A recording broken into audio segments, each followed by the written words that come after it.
It was kind of fun to watch her. And Lowlight is like the whole trope of just the incel best friend. Like, I like best friends to lovers as much as anyone else, but this is just terrible. Like, guys, stop doing this. Oh my gosh, yes. I mean, like, I've had a lot of friends. I've definitely had friends I've had crushes on before, but there is a time and a place, and there is a place where the line is set, and you either need to tell that person how you feel and and accept what their answer is one way or another, or you need to start moving on. Yeah, you can bring him back from the dead and have them fall in love with you. I hate that. So that's not a very healthy response. We'll discuss that. It's not really a stage in the grieving process for a reason. My lowlight is how guilty Dean is feeling, and also the necrophilia. Yeah, I would do it. And my highlight is Sam calling Dean out on Dean's bad behavior, and Dean actually hearing Sam and trying to do better, offering a genuine apology and some emotional closeness. He does actually open up to Sam for a bit at the end. Yay. He's working on it. Yeah. He's getting there. Quick dip from that into Call CBS, which I don't have anything for. Yes, the title was called Children Shouldn't Play with Dead Things, but everyone was an adult, so there's really nothing to comment on. They're all college kids, so they're adults, but they're still kind of kids. Yeah. Source only graduated from college 6 months ago. Yes, your 20s is like when you're technically an adult, but that's when you start to feel like a child. All I could say is probably John can't even let Dean have a miraculous recovery. I mean, look at him. He's having an existential crisis. Yeah. John sucks. Even in death. We'll just move right into the mental health check instead. You ruined a perfectly good Dean is what you did. Look at it, it's got anxiety.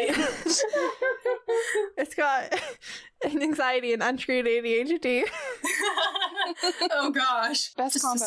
Just describe like most of the people I know. The mental health check. I'm not a psychologist. This segment is based purely on my own opinions, and a weekly reminder that if you're struggling with anything at all, please reach out for help. This week it was bad. It was real bad. Mental health was not here. It took a vacation. Dean suffered. I don't know if anyone else had anything that they specifically wanted to say about Dean. What? Where do we begin? Yeah. Okay, maybe specifically about Dean in this episode that we haven't already said. Let me clarify. Oh, goodness. I am glad that he did choose to open up to Sam a little bit and actually speak the thing that he and Sam have both been kind of not saying for a while. I do feel like they did need to talk about John dying in connection to Dean not dying. Yeah, it's a pretty uncomfortable truth, and I'm glad they're starting to face it. It was a connection that they needed to make and they need to talk about, and, if Dean's not okay with it, which he's not, I think that, it's good that we said that now, which is good. I mean, he's not doing good. Also, Dean's still not handling Mary's death well either. It is about John dying, but it's also Mary's death still.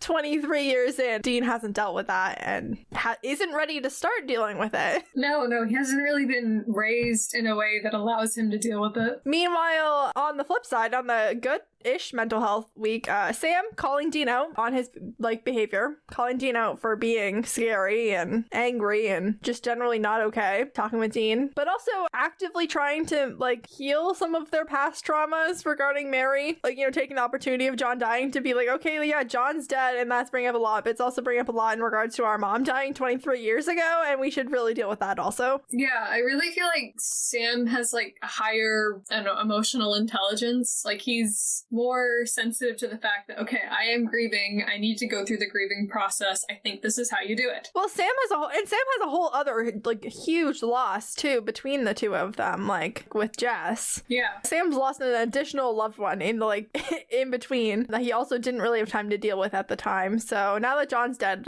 he does need to get revenge and avenge all three of them, but at the same time, now that John's dead, he actually does have a few minutes to breathe about it and start processing it in a more healthy way than what they've been doing. Yeah. With Sam's line of thinking, though, he comes from the best place. I know he wants his brother to talk about his emotions and try to help him get over this speed bump in their life, but what Sam doesn't realize is that he and Dean process things a lot differently than each other. Yeah, he is forcing Dean to deal with things how Sam wants to deal with them. Yeah, so Sam's approach to me feels very abrasive, and he's like, Dean, you need to deal with this. And I'm like, no, the fuck we don't. I think that's difficult for most people to realize, in any context, that the way people grieve, like, individually is very different. And some people will grieve in a very, very open way, a very expressive way, and other people won't.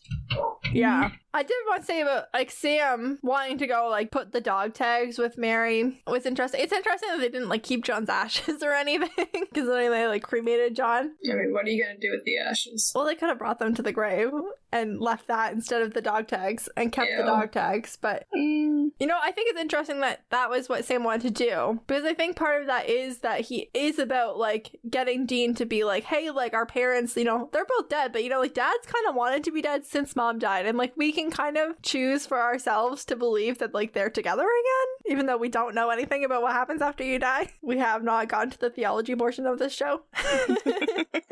We have not. I think it's interesting that Sam is kind of trying to link them for Dean, but yeah, it is a little bit heavy-handed of Sam. I think he could ease off a little bit, but I think he doesn't know how to comfort Dean. He doesn't really know how to grieve properly himself either. He's just working with what he has. Yeah. Well, also Sam has lawyer brain, not therapist brain. Yeah. So lawyers are very abrasive. They can be, for sure. Yeah. Soul transactions, nothing this week. Sam's traumatic brain injury. Sammy he broke his hand, but he stayed conscious 100% of the episode. Gotta hand it to him. It was a good week for Sam. Except you can't, because his hand is broken. Oh, I didn't even notice I did that. That's why I'm here. And that brings us to our recommended rating. So for my guess, you know, if you wanted to rate this episode out of 10 or out of 5 or out of, I don't know, horror movies or out of stars or whatever. Just like a high, medium, low. I don't really care. Just like a rating that I can take into account when I give this episode a rating. I'll give it a 7.5. Excellent. There we go. The necrophilia thing is kind of gross. And again, I don't like Neil, but I did enjoy watching the episode, and I like that Dean's finally opening up. Fair enough. Yeah, I can say it's one of the favorites. Not like a top 10, but, you know, so like Meredith, I guess I'll give it like a 7 out of 10. Yeah. Okay. And Jen? I'm gonna do my letterbox rating again. I'm gonna do the 3 out of 5 stars. I like that. So yeah, I liked it. I liked how it was directed. I would have liked to see a little bit more with Angela, I think, but like I've mentioned like 3 times already, I love the concept of something coming back wrong, so it was fun to see it in this episode. Oh, one thing I want to talk about the directing that I didn't have a good place to put in my notes and I forgot about because I didn't put it in my notes was, I mean, it's very much like all of the early seasons are like this, but I really noticed in the graveyard scenes, the color was so washed out. And I think I noticed because in like the season like 11 finale, they spend a lot of time at Mary's grave. In the season 11 finale, like there's like 3 or 4 scenes in one episode that are at the graveyard where Mary's buried, and like there's like green trees and like flowers and things, and I really noticed how washed out this episode was. And then like they love the blue filter. They Don't do. we all? They do. And actually, you know what? I did notice, just talking about like the visual aspects. So Angela like looks really pale, and especially in like the scene where she's making out with Neil. Oh yeah, you could just see like she's like ghostly white. But in an earlier scene, and this could be me projecting, but I swear Dean looked a little pale too. You know, he did. And I think there was even a scene, where he, especially compared to like I don't know season 8 tan Dean, but he had, I think the makeup department might have even smudged like a little bit of eyeliner on his like lower lash line for some of those scenes, and probably to make him look tired. But I just thought that was interesting that he looked really pale. He feel like he's been brought back unnaturally. Yes, and I was like, interesting. I know they don't necessarily do too much with it, but, you know, I liked it. Makeup department keeps smudging that lower lash line. Yes, the final straw will be when he finally starts listening to My Chemical Romance. Remember how he looked in Faith? Make him look like that. We're only into dead-looking people. We have a thing. To finish off this week's episode, we have Line of the Week, and let's start with Jen. I had a few. I'm developing a pattern where it's only the ones that make me laugh, so I'm gonna go with when Dean is talking to Sam and he goes, "It takes 2 to, you know, have hardcore sex." That was almost mine.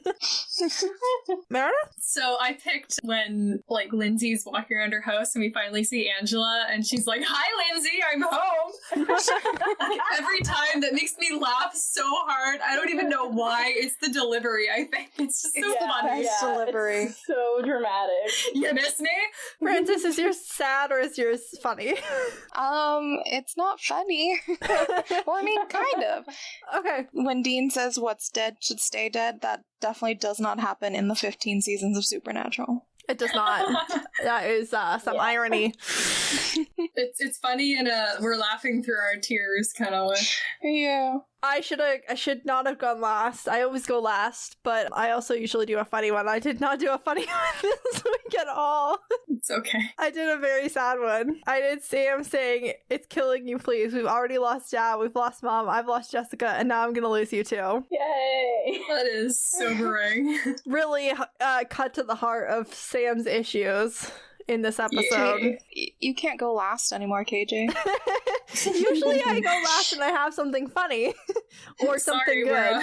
We're doing a mutiny. I should have taken a poll to see if someone had funny ones so that I could go accordingly. But that's it for this week. So my guests are going to give some plugs. We're going to start with Francis. You can find me on Twitter as Destiel1993 and TikTok and Instagram as LetItBeLove_93. Amazing. And Jen? You can find me on Tumblr as Schmuzz, which is SCHMUZZZ, and then AO3 Schmuzz with 2 Z's, and then on TikTok it's Jen_AYYE. Amazing. And Meredith? You can find me under your bed sometimes.